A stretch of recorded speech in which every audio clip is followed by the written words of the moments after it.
Good. Good cue. Well done. She did that right on the perfect moment. You will need to unmute yourself to speak because we have you in at the master control panel there. And you're muted until you raise your hand or need to unmute yourself. I would also ask that both for those online and in order to save any questions or comments till after the formal part of the meeting. We'll have 5 or 10 minutes here with the formal AGM, and then we'll have a much more relaxed conversation as we move forward. And again, at any time, please, those in the room, please help yourself to any of the refreshments. So with that said, I'm going to call the meeting to order at 5:07. And formally call the meeting to order. And I would ask our CEO, Daniel, do we have quorum? Mr. Chair, we do have quorum. I will now ask anyone who may have a potential conflict of interest related to today's proceedings to please declare it. Hearing no conflicts, then. I would like to declare. Oh, Okay, go ahead. sorry. Go ahead. Sorry, Go ahead, Robert. Stephanie. It's Stephanie. Yep. Yeah, as always, I would like to declare just the conflict around doing the work on the LIFT program. Duly noted. Thank you. With respect to the matters to be voted on today, just for clarification, wish to note that only Community Foundation of Nova Scotia board members are entitled to vote. Anyone wishing to make comments relating to these motions may do so after the motion has been seconded. And I will ask for a question if you wish to comment. For those here in the room, just raise your hand, or for those online, please use the chat function if you can. And again, Joanne is at the ready to identify any questions you may have. Today's meeting agenda was shared with the CFNS board members in advance and can now be seen on screen. And I would like to ask for a motion to approve the 2024 annual general meeting agenda. So moved, Alana. Thank you, Alana. And if I could please have a seconder to the motion. Thank you. And with that said, are there any question on the motion? Oops, excuse me, just a person taking minutes. Could people just announce their names as they second or move? Just so I can note it in the meeting minutes, because I can't see the audience. Yeah. The seconder was Anne-Marie. My apologies. So the motion was made by Alana and seconded by Anne-Marie. We have no question on the motion. So all those in favor of the motion? And opposed, if any? And hearing none, then it's unanimously carried. The next is to confirm our board of directors. The slate of directors for 2024 was also circulated in advance and can be now seen on the screen. Sorry. Robert, just 1 second. the minutes, I think, were next. Oh, for sorry. the last AGM. Sorry, It's okay. missed that section. Okay, the next item of business then is to approve the minutes of the 2023 annual general meeting, which were also circulated to the board in advance. And unless someone wishes them to be read, I will ask for a motion to take those minutes as read and verified. If I could have a motion, please. Thank you, Frank, and seconded by Manita. On the question of the minutes of 2023 annual general meeting, any question on the minutes or arising from those minutes? Hearing none, then all those in favor of approving the minutes? Opposed, if any? Hearing none, then unanimously carried. And so now we will now move on to the confirmation of the board of directors. And this slate of directors for 2024 was also circulated in advance. And the slate of directors was previously seen by the board of directors. The most important issue for all directors to be aware of and guess is that today is my last official day as the chair of the Community Foundation of Nova Scotia. We'll be staying on the board as the past chair. And in this slate of directors, you can see that Frank Lockington, who's with us today, has been proposed by the board of directors to become the next chair of the Community Foundation of Nova Scotia. And so with that, if we have, I'll have a motion to confirm the 2024 board of directors as presented on this slate. If I could have that motion, please. Thank you, Denise, and a seconder. Thank you, Alana. So with respect to the slate, any questions from the floor? Hearing none, then all those in favor of the motion to appoint this slate? Opposed, if any? Hearing none, then unanimously carried. The next piece of business is to deal with some amendments to our bylaws, and we have copies of the updated bylaws available for those who may want to read the entire set of bylaws. But pursuant to the review of the Community Foundation of Nova Scotia bylaws by our Strategy and Governance Committee earlier this year, which were approved by the board of directors at the board meeting on May 15th of this year, the board formally is looking to adopt the amended bylaws as circulated and approved. And so if I could look to have a motion to adopt the amended bylaws. Thank you, Frank, as previous chair of that committee, and seconded. Anybody raising their hand online? No. Denise, thank you, seconded. And so on the motion, any further question on the adoption of the amended bylaws? Hearing none, then all those in favor of the motion? And opposed, if any? Hearing and seeing none, then the motion is unanimously carried. We will now get to the 2023 financial report. I'd like to invite Manita Taylor, who has been the CFNS treasurer, to present the report. So I'll turn it over to Manita.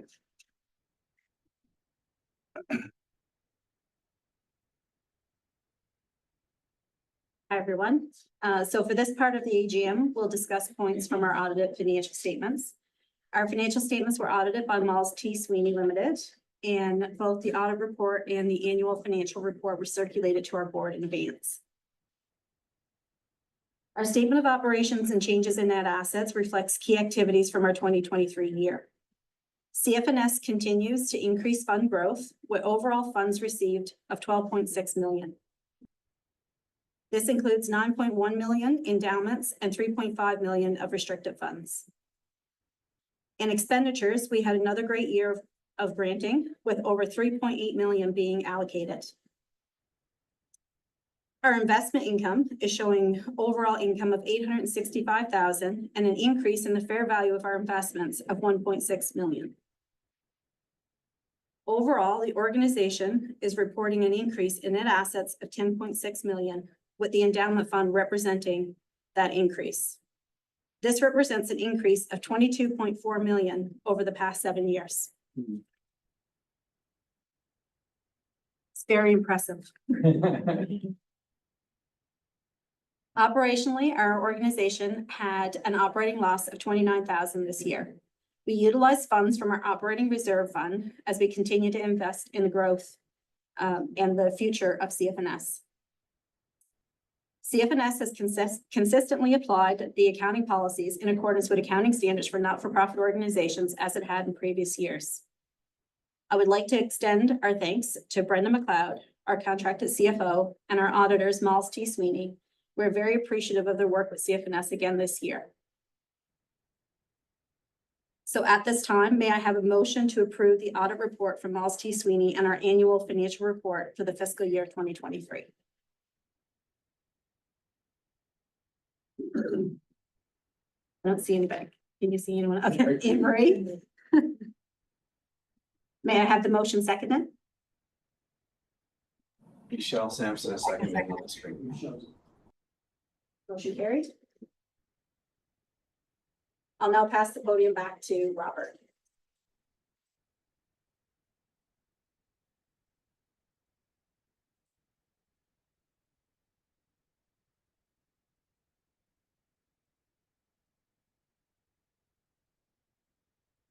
Before we move along, I would like to again thank Manita for the very significant amount of time, as she has been our treasurer for a number of years now, and the countless hours of extra time while still running, very busy practice at MNP.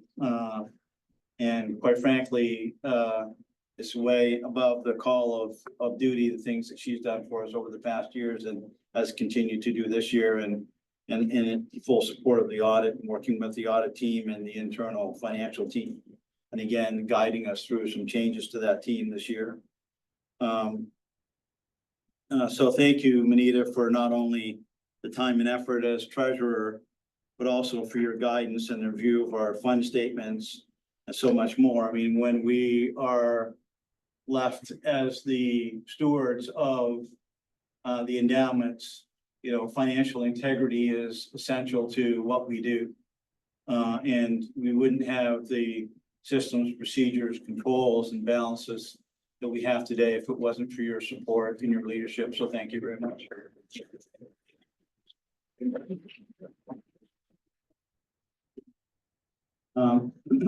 Having said that, we're now through the formal, more rigid part of the meeting. And if there are, I'll just open the floor to see if there are any questions or comments before I turn the meeting over to Daniel. So hearing none, I'll now turn the podium over to Daniel Holland, CEO of the Community Foundation of Nova Scotia. Thank you, Robert. Hi, and good afternoon, everyone. I have all kinds of adjectives I could have used here. I'm gonna go with wonderful. It is great. It's fantastic. It's really an enjoyable thing for me to be back in Truro, to be with you here today. We had the pleasure of hosting a meeting just a few short weeks ago here in Truro, and one of the comments was that all roads lead to Truro, and surely they do. And I'm delighted to see some familiar faces here in the room, and thank you for coming to join us today. And now that the formal portion, So just before you get too far along. yes, sir. I was remiss in not asking for a motion to adjourn the annual meeting Okay, formally, so if I could get someone to make a motion. Thank you, Denise, and a seconder, Anne Marie, and so the formal part of the meeting is formally adjourned. the formal portion. Okay, I'm back in the informal. Stephanie can make a note that we formally adjourned. Thank you very much, Robert. Thank you, everybody. I'll jump back into the pleasure I'm having of being back in Truro, because all roads do indeed lead to Truro. And now that formal portion is underscored and truly over, I get to talk to you about what we've been up to at the foundation, including telling you a little bit about that meeting here in Truro. We've been told over the last couple of years by those who know us that the foundation is one of the province's best kept secrets. We steward some 150 funds and manage, as you just heard in the financial update, over 30 million of assets. And yet most people in this province of 1 million people probably haven't heard of us. And with an aim to changing that and being less of a secret, we're hosting a series of meetings across the province, which we've named Making Connections, and choose to hold our first meeting. And we chose, to hold our first meeting some weeks ago here in Truro. It was a fantastic gathering of community champions, including some who are here in this room today. We talked about community assets and strengths, gave examples of how community volunteers and donors are using some of our tools to sustainably invest in communities right across the province. It was a really thoughtful discussion that struck a chord. So much so that a few of the participants, before they even left, said, when would we come back and do this again? And even others offered suggestions on how to adapt to make it more impactful the next time we host one. That's only one of the things we do, convene conversations that make a positive difference in our communities. Another thing we do is manage granting programs and help donors, like those of you in the room who have funds, make sustainable, charitable impact on causes that you care about. And collectively in 2023, we dispersed over 3.8 million across the province. This includes endowment and flow-through grants and awards, partner funding, programs such as the federal government's Community Services Recovery Fund, which we helped administer here in Nova Scotia in partnership with the Rural Communities Foundation and the Ulnaweg Indigenous Communities Foundation. This 3.8 million in funding impacted individuals and communities from Southwest Nova to Cape Breton and everywhere in between. Individuals such as Raham, a young woman who received the new Canadian Education Award to support her attending this very campus of NSCC and her dream of one day becoming a doctor.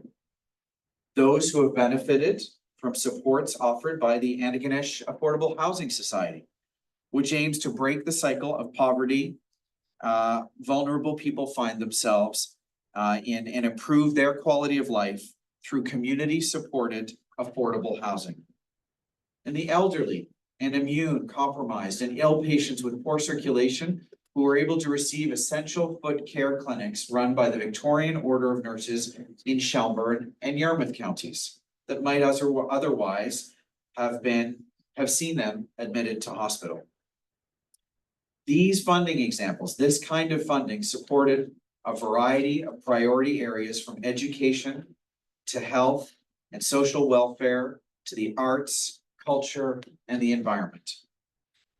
To hear firsthand of the impact of this funding, that this funding can have, we're so pleased to have a few of our impact partners and beneficiaries here with us in the room. And I'd like to introduce the first of those to you right now. Bryson Curry is with us, and I'll ask him to come up. Bryson, who calls Truro home, is a recipient of the Stuart Rath Truro Bearcat Scholarship. And Bryson is just going to speak to us for a moment or two. Thanks very much for joining us. I keep looking at this as a microphone. It's not, but just use your big voice and we'll be great. All right. Thank you, Daniel. This is gonna be very short, very sweet. I'm not a very talkative person, but on Monday, Daniel called me and asked me if I could come talk to you guys. So I kind of put a little something together. So my name's Bryson Curry. I've been a member of the Truro Junior A Bearcats for the past 3 seasons, and I've had the pleasure of meeting many great people and forming a lot of great relationships through the team. Currently this year, I just finished my first year at the here at the NSCC. I'm studying criminal justice. It's a 2-year course, and obviously I hope to work in the criminal justice field after. I'm still unsure of where exactly, but my first year this year gave me a lot of experience and learning opportunities to look forward to for next year and everything like that. Receiving the award receiving this award has been a significant motivator for me to continue my education. Coming right out of high school, I really did not want to go back to school. It was not on my radar whatsoever. And then I graduated and I got the award and I was like, well, I might as well go back to school. And growing up, I watched a lot of cop shows. So I always, criminal justice was kind of on my radar one point or another. So after I got the award, I was I kind of started thinking more about trying to go back to school and see what I could do with all that. So I'd like to think without the award, I don't exactly know where I'd be right now or anything like that. And I just want to extend a heartfelt thanks to Stu. He's not here right now, but Stu always put faith in me and everything, and the Bearcats Fund and for CFNS for facilitating the award. Your sport has made a tremendous impact on my life, and I will be forever grateful. Thank you.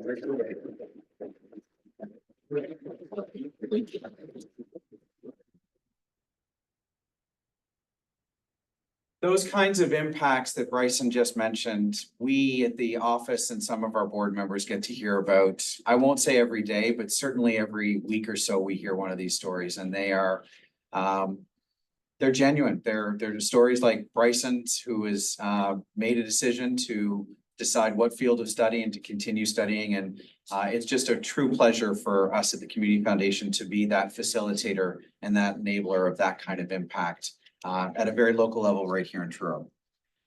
So thank you, Bryson, for sharing that with us today. Stu, who is well known and couldn't be here with us today across our province, is a champion of community, has had a scholarship with us since 2015, helping students like Bryson every year. Next up, I'm pleased to welcome Marshall Feit, Executive Director of the Marigold Cultural Centre, and the Centre has had a fund with CFNS since 2018. One of the founding instigators, Charles McQuarrie, is also in the room. And this fund has been around to help ensure the sustainability of operations on a going forward basis. Marshall, please come forward. It's Feit. Sorry, Feit. My apologies. Okay, it just Thank sounds you for like letting me one. know. Thank you, Marshall Feit. Thank you. Thank you, Daniel. I studied English and I'm from Newfoundland, half Miramichi, so I'm not short and sweet. I'm long-winded with flourish, so I'm so grateful to be here today. What a privilege to be with everyone. When I was invited, I was extremely happy because I'm always very proud to talk about what our fund is capable of doing, what it has done, and what it will continue to do. Just going to go through some details of what our fund has produced. I think a lot of people are aware of it, but it's worth stating. Also, Charles is very aware of these things as well. He's a big part of the money that our fund disperses through bursaries. So our fund, we have the Cobequid Arts Council Performing and Fine Arts Awards Committee, which we just recently renamed because we felt like it should be this long. That award, that committee hands out 3 awards. First, there's the Performing and Fine Arts Awards that goes to events in Colchester County and Cape Breton. There's the Ruth Goldblum Award, which is for students pursuing careers in the fine arts. There's the Colchester County High School Student Bursary, which is for students graduating, going into creative careers. But then the fund also helps maintain the financial integrity and sustainability of the Marigold Cultural Centre, which I am the executive director of. And today is actually my 1-year anniversary. When I started, my hair looked like Daniel's. You laugh. No. All right. I'm gonna say first two, not to be overly sentimental, but this is what I'm gonna talk about to give an analogy is not original thought. I lost my closest friend in an accident on Route 4 back in March. And me and him often discuss a thing called a shelter wood. So I'm gonna explain that to you and then go into some details quick, and I promise I won't be that long. Shelterwood cutting is a forest management technique that allows for the growth of a new generation of trees under the shade and protection of the remaining mature trees. A shelterwood helps maintain ecological balance by providing a habitat and continuity for wildlife and protecting young seedlings from harsh environmental conditions as they grow. The mature trees absorb nutrients that are delivered through root and fungus, mycelium in the ground, to those trees that haven't grown large enough to reach sunlight. Over time, the mature trees are harvested, leaving a new generation of trees that have been raised, protected, and cultivated by those old trees. Shelterwood cutting means a forest, a community of trees, becomes sustainable with each generation raising the next. When the time has come for one generation to move on and be harvested, the next generation has been given the nutrients, the tools, and the ability to take over and maintain the health and presence of the forest. Our community fund, the Marigold Community Arts Foundation, is the shelterwood of our community's creative industry. Because a shelterwood sees how essential maturity and strength is, but a shelterwood also sees the need for investing in the future. So that's why I'm not gonna tell you anything more about what our fund has done. I'm gonna tell you about what our fund will do. Our fund is going to support the next generation. Am I using the right language when I say our fund? Yeah, it's your fund. It's your fund. Okay. We take care of it for you, but But it's your here's the fund. word mine, you know? It's Our fund is going to support the next generation of creatives from Colchester County and Cape Breton. The support we give students is not only financial, it's a vote of confidence. A check for $1,500 to a student going to study visual art at NSCC doesn't just help with tuition. That check says that we believe in you. Too often, we overlook the value of Nova Scotia's creative industry, an industry with over 25,000 workers that makes up over 7% of our provincial GDP. Our bursaries to students are for those searching for any type of a creative career, whether it's on a stage, in a tech booth, or like me as a cultural manager. Without investing money and confidence into students, we begin to lose the infrastructure that draws thousands to our province each year, that brings the opportunity for new experiences and relationships. When visitors and residents alike enjoy our province's live shows, galleries, and major events, it's cultural workers that make it possible.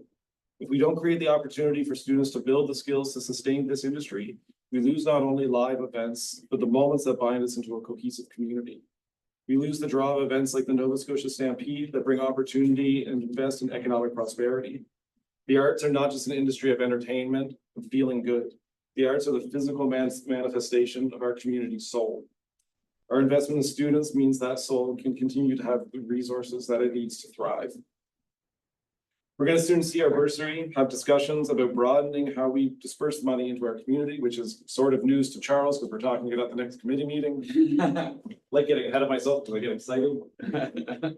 With the support of community relationships and a new focus on understanding how to promote and build diversity and equity in our organization, we are in the process of looking at new awards that target new communities that try to invest further in overlooked communities in Colchester County. These rewards will have requirements, hopefully, that are guided by the communities we're invested in. We don't intend to just build these awards, these new awards, or these potential broadening of awards ourselves. They'll be built through conversation engagement, through equity and inclusion, to see creative investments in Indigenous, African Nova Scotian, newcomer communities across Colchester County. We are built by a diverse landscape of bodies, voices, and experiences. Our creative industry only finds more prosperity with more voices. These new awards, these broadened awards, will be an investment in growing accessibility to financial support for creative careers to every emerging artist, creative, and performer. Just like a forest, diversity is essential to sustainable growth. Our fund will play an important role in insisting that our creative community in Colchester sees growth that is not homogeneous, but broad and far-reaching. Our fund will continue to create financial stability at the Marigold Cultural Centre, so we can focus on our mandate instead of financial need. The Marigold is one of those old trees. We are building in an organization that is strategizing to create the circumstances and atmosphere that will promote Truro and Colchester County as not only an economic and geographical hub, but a hub of cultural production. Our fund frees us to focus on the goal of cultural productivity. We are and will continue to be an essential part of what makes Truro and Colchester a beautiful place to live. A place where you can see community theater one night and Afro-Cuban jazz the next. Where you can learn to play ukulele one afternoon and enjoy the sounds of an emerging Indigenous hip-hop artist. Where you can connect with friends and make new relationships. Every community has a cultural appetite, a soul that needs nutrients to thrive. The Marigold is and will continue to be, with the strong foundation of our community fund, an old tree that gives cover and protection to cultural growth and creative development. Our fund, our organization is a shelterwood. And a shelterwood is slow and methodical. It needs attention and it consumes time to care for it. Because the shelterwood protects and sustains the forests that build and heat our homes, that create jobs and economic opportunity. Forests are a part of our identity and our culture. And art, our community soul, is no different. We warm hearts, we build belonging, and we demand space for every voice and experience that wants to work for a more beautiful life in Colchester County. Our goal is intersection. Prosperity is not only economic. Prosperity is social and physical. It is spiritual and cultural. At the Marigold, we aim to be the shelterwood that promotes every aspect of prosperity to every part of our community. With our community fund, that goal feels within reach. I want to thank Daniel and everyone at the Nova Scotia Community Fund that makes it possible. I want to thank every other foundation that holds a fund with the community fund that makes the disbursements, that makes the effectiveness of the fund possible. The future I'm talking about is possible because of the fund. I'm saying possible and fund a lot, just realize that. That is not our fund alone, but the power of community fund is as the whole. I also want to thank everyone who has made our fund possible by donating, as well as the Canadian government who has advanced further funds into it with matching.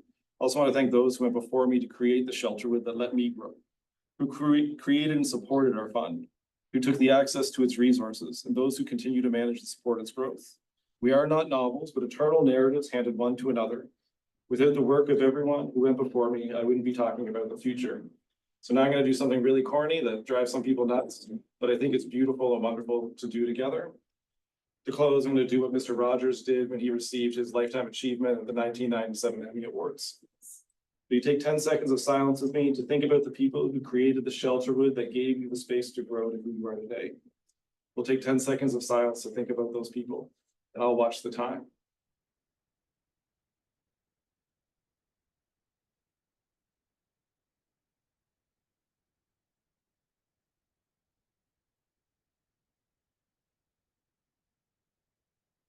Whoever you thought about, they must be so proud to know that they gave you a Shelterwood that made you who you are today. Last thing I want to say is that the future looks fun. Thanks so much.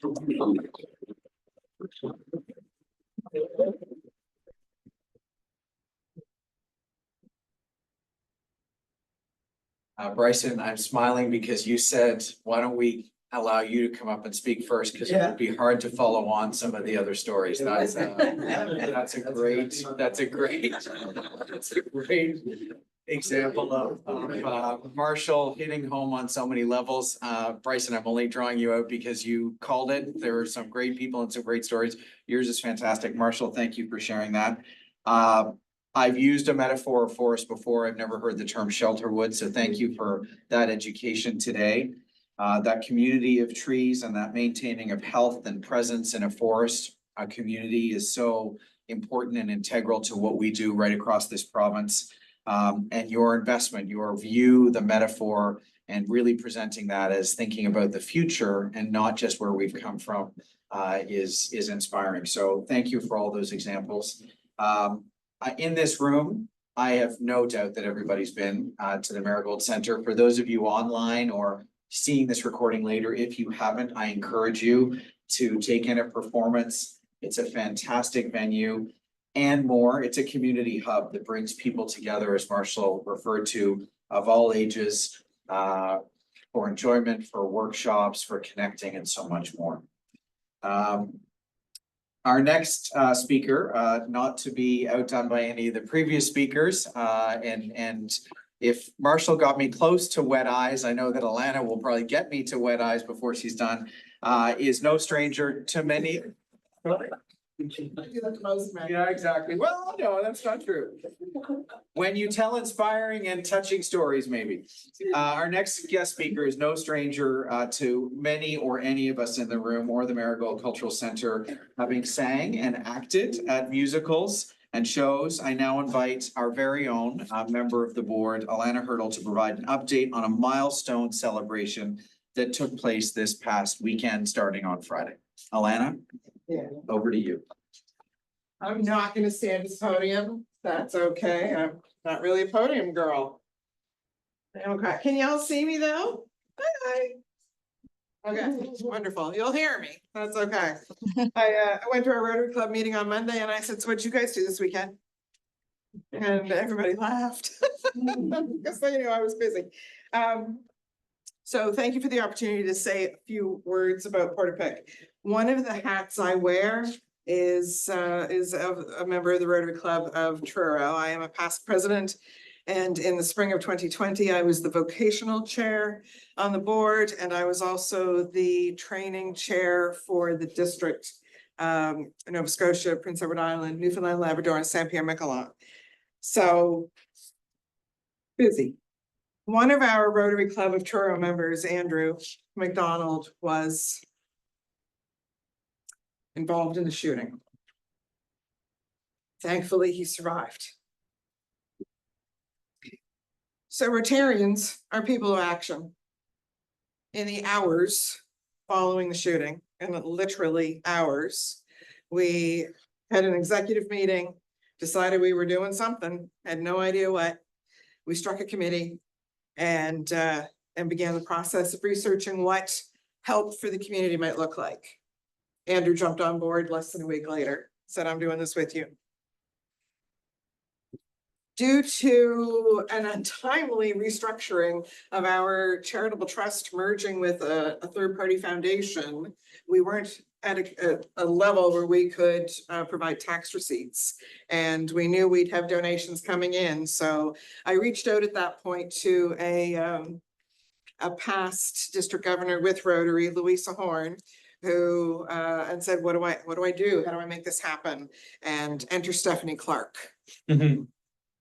Mwah, my darling.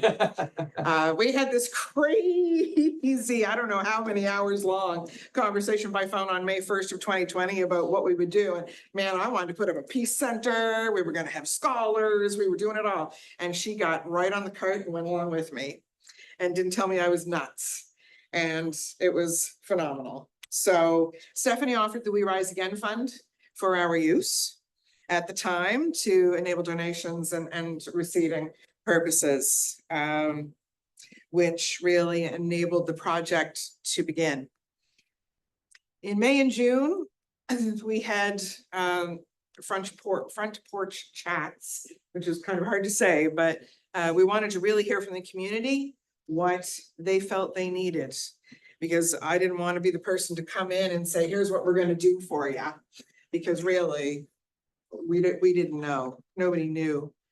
So we chatted with a whole bunch of neighbors, and it was neighbors calling neighbors saying this Rotary Club people want to come talk to you. So we would, because it was a pandemic, go sit on their front stoop and, you know, bring our own cup of tea and have a conversation about what it looked like and how we could help. In July of 2020, July 8th, we had a focus group in the old hall. Enter old hall photo, please, Joanne. That's what it looked like in 2020. Tiny. There was a kitchen and one very inaccessible washroom in that space. And we had a meeting, and I found out the other day, someone said, Andrew told everybody this woman from Truro was coming out to talk to us. And we were all like, who's she? And he said, wait. Just wait. So at that meeting, we talked about what we could do, what different options might be. And I remember saying, what would you like to see? And someone said, could we get a slide for the kids? And I said, no, sweetheart, blue sky. What can you do? What can you do? And they said, okay, could we get a slide and a swing set? Oh, Jesus, I said, this is going to take a bit. No, well, sure. I said, but what else would you like to see? What if we renovated this dear old building? Because as we found out, it's about 200 years old. It would have been the original settlers' church, and it needed some TLC. So in August, we had a barbecue for the community, and we rolled out the idea of building a playground and renovating the old hall. Perfect. In October 1st, we launched the project on Global News. Stephanie and Daniel was on board by that time. They came out and had some interviews, and away we went with it. In November, once the building inspector had come out and told us that basically the whole thing was rotten, the only thing that was still good were the beams in the walls and in the roof, which were old peg and post, beautiful construction. So yeah, those ones. So we decided, well, if we can't, it would take more money, and it was very difficult because of where it was located on the property line. Difficult to renovate it. So what the heck? We're gonna incorporate it. We're gonna build a new building. And I had no idea. Someone said to me recently, do you have any idea? And I said, you know, crazy enough, I did think it was going to be this large a scale, but in that moment, I had no idea where we were going and that it would take 4 years, but here we are. So the playground, we began the playground in April of 21, and it was completed in October, and we had a grand opening on October 17th with about 150 people there. Socially distanced, and oh, what a time that was, but we got it done. And it was so exciting to see people out and to see children playing. And every time I go out there, I see children playing on that playground, and my heart soars. It really does, because the children were so greatly affected by that event. And parents are still struggling with how to talk to their kids about it. You know, that's a big issue. But we did the playground, we got the playground done, yeah, and thought, sure to goodness, we'd be able to build the hall in 22. And there were all sorts of crazy issues like the deed getting lost in the mail. And, you know, it was just nuts. We bought the piece of land next to it. Summer gave up an acre of her land. So The Marigold. general manager of the Marigold, her parents owned it and they were leaving her this land. And she gave up one of the acres so that we could build the hall partly on that property. So we broke ground in July of 22. And had all sorts of issues with construction delays, because welcome to construction and COVID. And we ended up having to cover over the floor for the winter. And then we began in earnest in March of 23. And every time I'd figure out how to get more money and I'd go ask for more money and we'd get more money. And I thought, okay, we're going to make this happen. It's going to happen. I never believed it wouldn't happen, but I didn't know what the timeline would look like. And indeed, the project has evolved greatly over the last few years as the number of partners came on board and the scope evolved. So originally we thought we were basically recreating this little hall for a community to have, you know, barbecues and birthday parties and yoga classes. And then the McPhee Center for Creative Learning came on board, and with support from Community Foundation, got funding for something crazy like $50,000 worth of art and musical instruments. So most of that got delivered last Thursday, by the way. I got no place for it, but it's there. Yeah, so the McPhee Center for Creative Learning, and they've run summer camps for the last 4 summers. They're geared up to start again in a few weeks. Actually, we've had the Along the Shore Community Health Board has supported us. The Maggie's Place and Food Banks Canada have had phenomenal support from them. Food Banks Canada helped us get funding to start a farmers market 2 years ago. Actually, June 4th of 22 was our first farmers market. We support up to 80 families through the CSA food boxes. We have, I can't even think of all the programs, but there's now a full-time Maggie's Place staff person at the Portapique Hall as well. So all of that is happening and it continues to grow. And plus we're hosting our own events like a Safe Talk workshop in a couple of weeks, WMIS, and first aid courses. We're having seniors drop-ins for coffee, where we have a wedding on June 22nd. One of our board members is getting married in the center, and we just can't wait to celebrate with her. She kept saying, is it going to be done for my wedding? Is it going to be done for my wedding? And I said, yes, if I have to put drapes up everywhere, it'll be done for your wedding. So when we disassembled the old hall in April of 22, we didn't tear it down. We took it apart piece by piece, because what we did was send all of those beams to Timberheart in the Annapolis Valley. They cleaned them up and they brought them back a couple of months ago. And what you see in the right-hand picture, the upper part of the building is the exact dimension of the old hall. So even though from a construction sense, they weren't structurally sound enough to hold up the new space, but they figuratively support. The old is supporting the new. That was very important to us. We wanted to pay homage to the old space and what happened there, all the joyous occasions which happened there, but also show the continuity with it going forward and the old supporting the new. So those beams came back and were placed in the space. And I can tell you the first day I walked in there and looked up, I'm not a super religious person, but Spirit was there with me that day.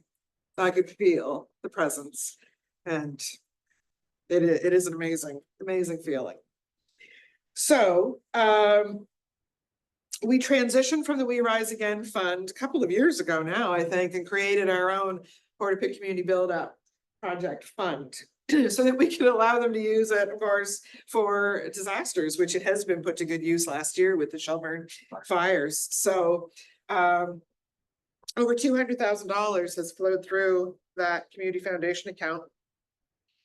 And we're incredibly grateful and thankful that we were able to make that work and enable those donations. Other funding for the project, I know I'm gonna run a little late, I'm sorry. Other funding for the project includes 200,000 from the federal government. Half of that being in an accessibility grant, and the other was through an ACOA program in 21. We've had $350,000 from the provincial government over a couple of years in 3 tranches. We've had $70,000 from the municipality of Colchester. And then corporate and individual and in-kind donations, we're still tallying the last bits of that, but it's plus or minus $400,000. In January of this year, the province came back to us and said, do you need any more money? What do you need to finish it? So in less than 24 hours, we had to figure out what our completion cost looked like and went back to them saying, 425,000 would be great. Because we also realized that over the last few years, we've been given bikes, we've got canoes, we've got all these musical instruments, we've got dishes, you name it, we've been given it and gotten grants for it. And we had no place to put it. When we designed the building in the fall of early 21, we didn't anticipate all this stuff. So in the last month, we built a 24x36 garage out back because we got to put it somewhere. So the garage is now there. At the very end of March, because that's the way the province works, we were advised that we were getting the $425,000 to complete. So we very quickly pulled together plans. They were tentatively there, but we pulled together plans for the grand opening. And that enabled the grand opening to happen this past weekend. In January, they also asked us what our 5-year operating budget was going to look like. And we were like, operating budget, man, we got to do that, don't we? We had no idea at that point what we were doing. But over a few days, we pulled together numbers for what it would look like to, keep the heat and lights on and have an executive director and pay the taxes and do all of those things. And we came up with a number and we submitted it. And I thought, oh my God, I'm going to throw up. We're asking for way too much money, way too much money. But the Mass Casualty Commission had about $3 million odd to spend. And the 425 came from there. And a few weeks ago, we were advised, and I can say it publicly now because we owed it the Premier on Friday at the grand opening, but I can advise you that the municipality of Colchester is now holding $748,000 in trust for us as we work through our operating budget and figure out what we need for this next year, and then they will disperse as needed. Yay. Thanks, I threw up that day too. It's like, oh my goodness. So separate from the 748,000, when you add up all those numbers, the total project cost comes to just under 1.5 million. Huge. Which, when I first floated the idea that this might be more than $100,000 project, there were folks in town who wanted to tar and feather me. There was a lot of pushback. And I thought, no, damn it. We're going to make this happen. I'm not sure how, I'm not sure when, but we are going to make this happen.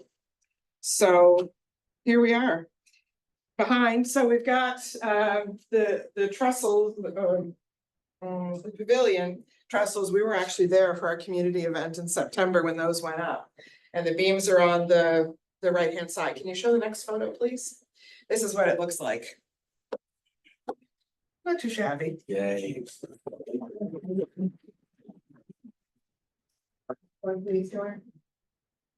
This was the ribbon cutting. So we had the Honorable Sean Fraser, Minister of Housing, Immigration, and something else, I can't remember.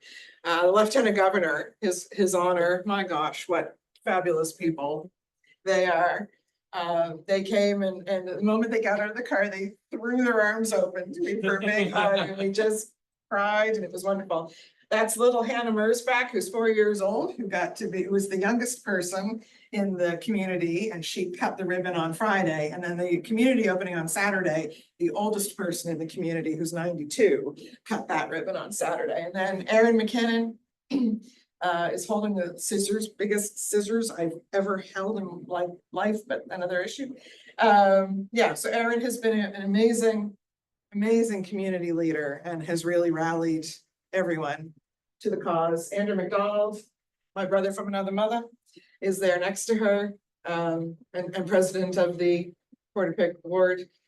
Her worship, Mayor Christine Blair, and then the Honorable Tim Houston, the Premier. And all of those individuals spoke at the event. Last Friday, we had a surprise guest, Johnny Reed, flew in for us, and only myself and one other board member knew about it, so keeping that under wraps for 6 weeks was a doozy, let me tell you. What's that? Is there another one? Yeah, there's our board. There's our board with their honors. Arthur and Patsy. And is there another one? I don't remember. No, that's it. Thank you. I just shot a few photographs through yesterday. I put it on a 20-minute slide deck, but apparently not. So that day, Friday was one of the best days of my life. I have to tell you, I am so incredibly proud of what we've accomplished there. And one of the interviews I did, I said, this might be the end. Today marks the end of the community build-up project, but it marks the start of some really wonderful things here in Portapique. And I'm so honored and privileged to have been part of that journey for the last 4 years. And I thank the Community Foundation for their support throughout the process. Now I don't know what I'm gonna do with my time.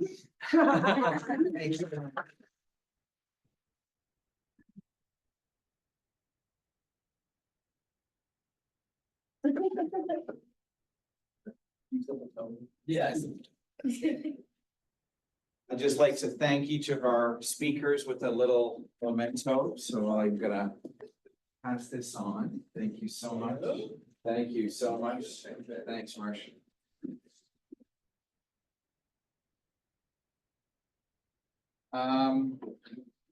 Alana, wow, what an accomplishment. Your leadership, we are a facilitator. Stephanie might have received the phone call. We love these kinds of opportunities and possibilities to partner.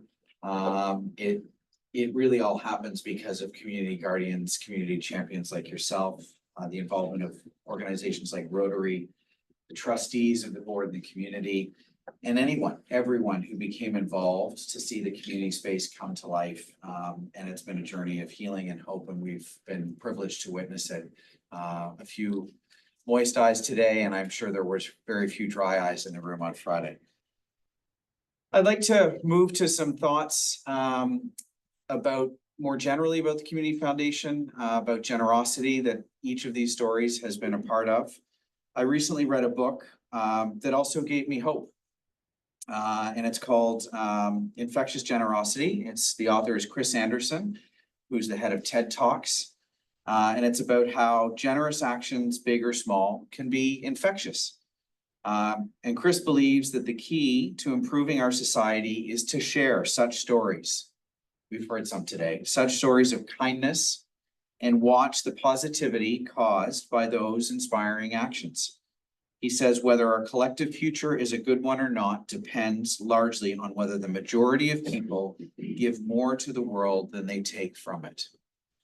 He goes on to write, generosity is a key ingredient for a contented life. It's a thoughtful piece of philanthropy, if you like, that can have infectious effect. There are all kinds of ways to be generous, and therefore there are all kinds of different infectious generosity. And this book really resonated with me and our work here at the Community Foundation. We all care about giving back to our community in our own way and for our own reasons, but common to all is generosity. I feel that the new Portapique Center, Community Center, sums it up perfectly for it's an example of generosity and our willingness to give without expecting anything in return. And on that note, I invite our outgoing board chair to say a few words. Pass the podium to you, Roland.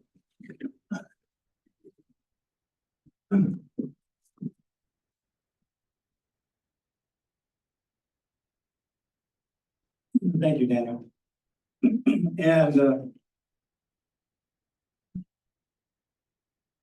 thank you to, to Bryson, Marshall, and Alana for sharing your stories with us. It's really what makes our work at the Community Foundation worthwhile.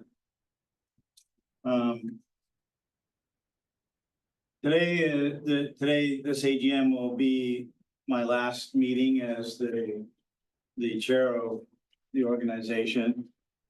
But as I have been reflecting on my time as chair, I'm just so privileged to have had the opportunity to work with the other volunteers on the board who have helped steer the organization to becoming an important part of the community fabric of Nova Scotia. You know, I had the good fortune of being able to take over the chair role from Denise Leahy, who's here today, who did all of the heavy lifting, did all of the hard work in the beginning, you know, to give us a foundation to grow the way that we've been growing over the last few years, and there's still a lot to do. I have some prepared thoughts, and then I'm just going to say some remarks. I became, you know, we still talk to people every day who don't know what a community foundation is. It's Canada's best kept secret. There are over 200 community foundations across Canada. Community Foundation of Nova Scotia being one. And one of the reasons that in the early days, it was deemed to be a community foundation of Nova Scotia, because one of the aspirations of community foundations of Canada is that every community will have access to a community foundation. And because of the demographics and the nature of how we're made up as a province, we felt it was essential to have a provincial community foundation, not multiple small organizations that would not be able to sustain themselves. A fellow by the name of Dean Brinton invited me over for an afternoon libation about 14 years ago, and sitting on his back porch, he and I had served on a previous board together. He said, "What do you know about community foundations?" And I said, "I have no clue." As he began to explain to me what community foundations have done all the way back to 1921, when the first community foundation in Canada was built in Winnipeg, I said, "How is it that I don't know about this?" And once I understood the power of community foundations and the possibility of what they present for a province like Nova Scotia, I said I had to become involved and joined the board shortly thereafter. It is the singular charitable organization that I've dedicated my time to over the last decade. And again, it's been absolutely a labor of love, and we're really just getting started. I think that, you know, Bryson and Marshall and Alana, you know, hit the mark completely. This is about us wanting to have connection in communities and building communities of respect, belonging, and possibility, and most importantly, care. And the world needs this more than ever. We're finally, as a result of the pandemic and other things, we understand that the community and the environment that we inhabit in the economy are actually an integrated system that have to be held in balance. And when any one of the three are not treated with respect, then the entire system suffers. What we're about at the Community Foundation of Nova Scotia is doing a small part to enable communities to be themselves, to help them stand up and be connected, to build respect amongst all citizens, and to build future possibilities. Alana just told you a whole story of possibility, how what couldn't be $100,000 soon became over $1 million. That's possibility thinking at its finest.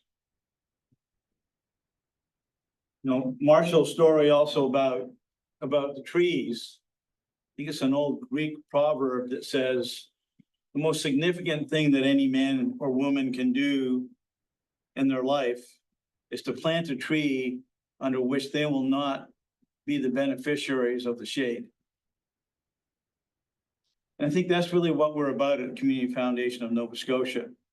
Is trying to support and enable Nova Scotians who have that kind of care about the future and care more about the future generations and about the common good than their own personal benefits at the moment.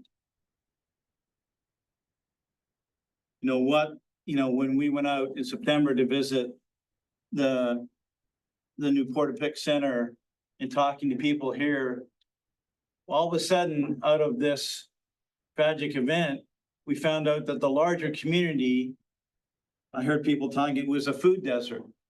It was a yoga desert. It was a children's desert. And now there was a place to gather and meet. And all manner of things are emerging out of that, all of which are about community and connectivity. So as I said, I've had the privilege of being part of this organization, and I intend to continue to be part of the organization as long as the other board members will have me around. But we are now a little more than 14 years on, stewarding more than 150 funds around for a variety of causes chosen by donors, from education to food security to health to wellness and to arts and culture. Through these assets, you saw our granting numbers earlier on, over $3 million granted this past year to help Nova Scotians build better communities. We're now recognized as a leading and contributing member of the province's not-for-profit sector and a trusted partner for the federal government in granting initiatives when needed. We have a diverse board of absolutely dedicated volunteers from all across our province who bring their connections, skill, expertise, and most important, care. They're caring to help fulfill this purpose of building a province that works for everyone with no one left out. Behind this growth in numbers are people and communities. Again, Bryson is a student hockey player with the Bearcats who received a scholarship and from fund holder and philanthropist Stu Rath. Marshall and Marigold Cultural Centre, where community members from Truro and beyond gather to connect through the arts. And I love the saying, arts are really the soul of the community. Again, our own Alana, board member, a community guardian and Rotarian, who has been instrumental in the Portapique Community Build Up and Project Fund. I also extend my congratulations to everyone who was involved in this past weekend's events and the 3 or 4 years that it's taken to get there. Again, it's another one of those overnight success stories. It took 4 years. It's really the people like our board members who give so generously of their talents and their time and their heartfelt commitment to leaving a province better than they found it.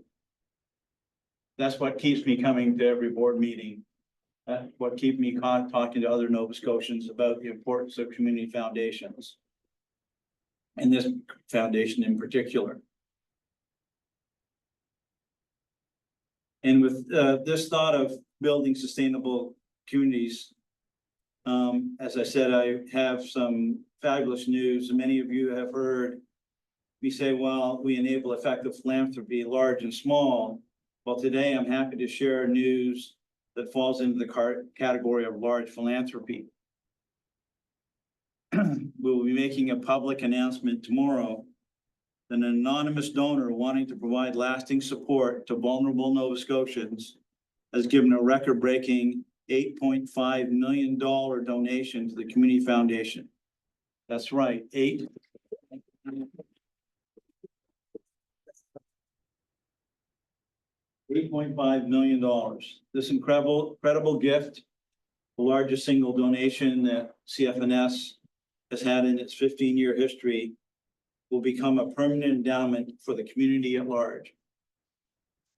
The investment returns from this endowment expect to average more than $400,000 in annual disbursements, which will be used to support community-based initiatives that benefit the disadvantaged and the vulnerable across Nova Scotia, as well as funding for educational innovation to provincial universities and colleges.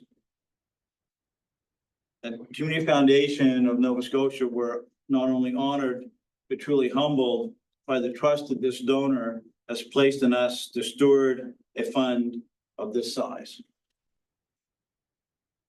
Details of the granting program, including the application process, are being worked out by Daniel and the CFNS team and will be shared in the coming months. But at today's meeting, we wanted everyone who's here to hear the good news and be the first to know.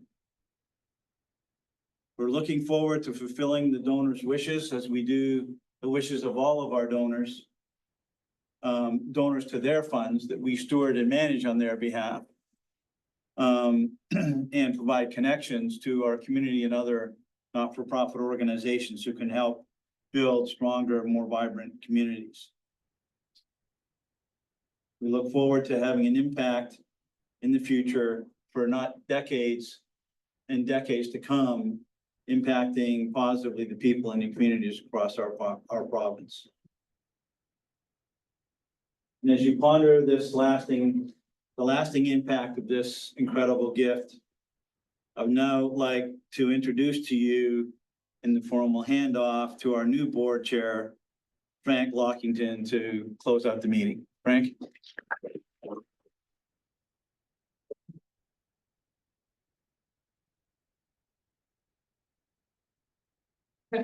Oh, the torch. Stop. Yeah. Stop. We'll do it afterwards. Thank you. Other duties as Yeah, required. exactly.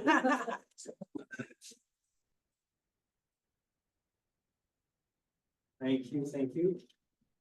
Robert's a hard guy to follow, but I guess I better get used to it. I've been following him around for the last 2.5 years or so. This is my first official responsibility as chair, and I'm honored to pay some respect to Robert for his leadership. We've heard a lot about what he's been involved with, and we would be remiss if we didn't take a few moments just to acknowledge that publicly as you pass the torch. You mentioned earlier that you had word from Denise, and Denise is here, so the three of us are the only chairs that the organization has had in the last 14.5 years, so I have a lot to learn from each of you, and I'm looking forward to connecting with you regularly, and I look for your guidance and your stewardship there. Robert, during your tenure, you really helped bring the organization along. Benita talked about some of the numbers earlier in the meeting today. It's been exponential growth in the last few years.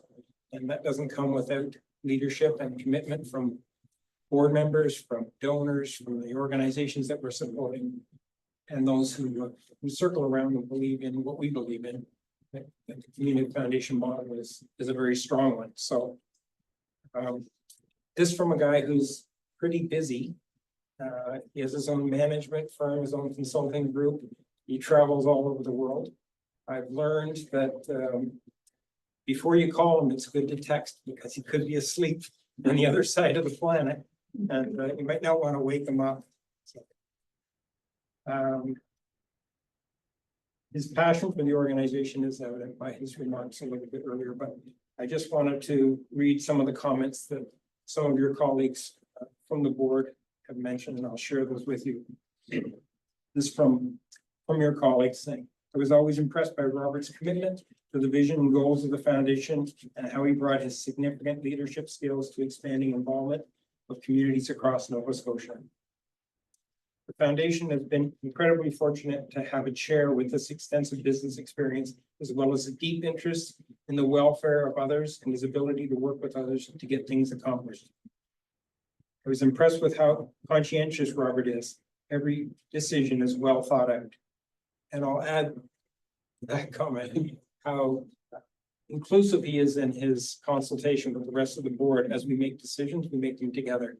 And he's always made that very easy for us as directors. I'd hope Robert would decide to include CFNS among his many endeavors, and we were very fortunate that he did.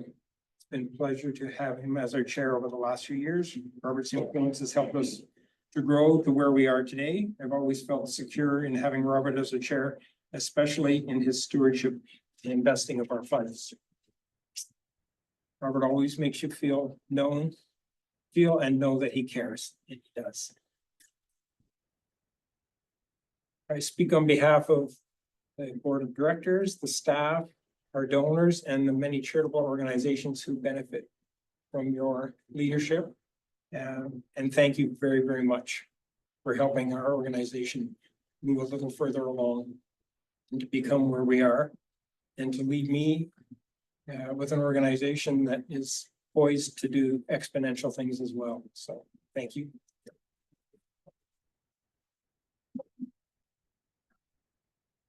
A small token of our appreciation. Not that small. Not so small. Not so small, but I think appreciation.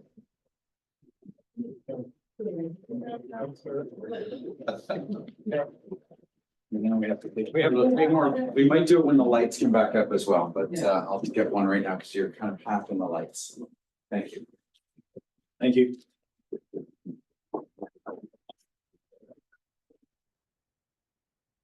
Before we close, I'd just like to thank everybody for coming and attending and to hearing a little bit more about the Community Foundation and sharing your support for what we're doing.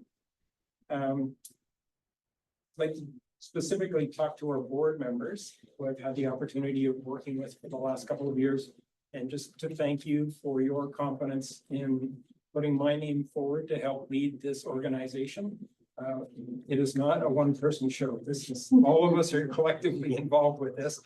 I just hope, and as Robert suggested earlier, is that we can lead the organization better than we found it, because that's for the benefit of our entire province. So, thank you very much for coming today, and we'll see you at next year's AGM, if not sooner. Thank you. Thank you.